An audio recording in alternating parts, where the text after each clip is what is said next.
If your riding lawnmower blades won't engage, here are the 5 most probable causes.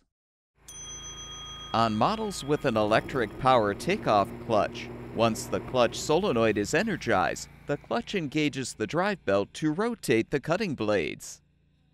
If the PTO clutch is not receiving power, the clutch solenoid is defective, or the clutch is worn out, the blades will not engage.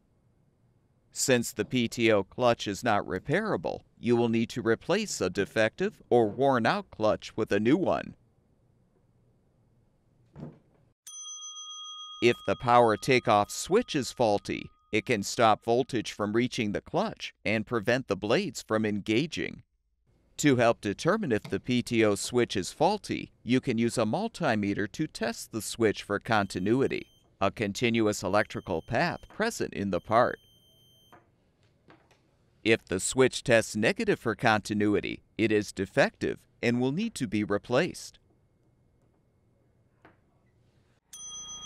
On models with a manual clutch, the mower blades can be engaged by shifting a lever which moves a pulley assembly to tighten the drive belt. If the clutch lever is broken or the clutch itself is worn out, the assembly will need to be replaced. The blade drive belt may be worn or broken and unable to engage the blades. You can install a new drive belt to solve the problem.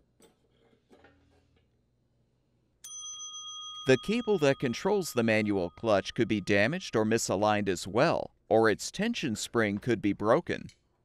Realigning or replacing the cable with a new one should resolve the issue.